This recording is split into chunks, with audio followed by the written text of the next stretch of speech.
A man wakes up in his bed in hot sweats, as the sun seemingly decides to shine in his eyes specifically. Curious, he thinks. It's December. It was 12 a.m., but the man had partied the night before and it was a Sunday, so the man decided to get back to sleep. But the sun burned ever more bright, and he decided to wake up in order to check what was going on. He took a while to notice that everyone in his city had completely disappeared.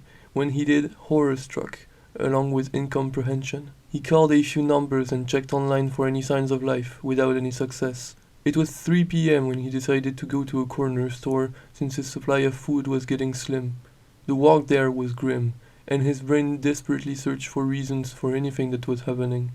But the sun burned ever more bright, and his brain was cooking right under it. While it's already hard to think straight in this situation, it made it impossible, so the man decided to use his energy for survival instead.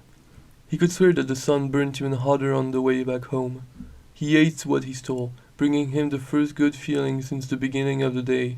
But the sun burnt ever more bright, and he soon had to close all windows and say goodbye to that feeling of warmth to get used to that feeling of burning instead.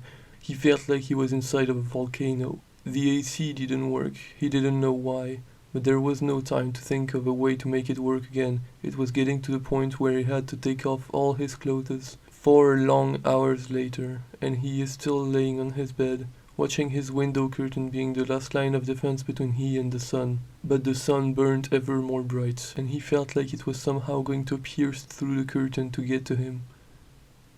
He thought. Thousands of questions ran through his brain, none answered. The hours passed as the sun burned ever more bright, and him grew ever more powerless. When it got to midnight and the sun was still here, the man gave up hope. Still, not a lot of time had passed and he wouldn't give up just yet. But the sun burned ever more bright, and he could see the outline of it through his curtain now. A sphere of pure light, watching him and waiting for him to burn like a cook watching over the meat. He closed his eyes and opened them again. He was now in a desert. Only his bed and himself were still left of his home. The sun burned ever more bright, and any resistance was futile. He closed his eyes, but his eyelids burned. He tried to move, but his body refused any order he gave. His eyes lit on fire right before his bed sheets did. He wanted to scream, but nothing came out. He was wondering why all of this was happening and started to think about the afterlife. But the sun burned ever more bright and his thoughts became ash. His body seemed unbreakable despite him feeling the most searing pain he's ever felt in every single part of his body. He could feel nothing but pure pain, in which the sun finally stopped its never-ending torture. But the sun burned ever more bright.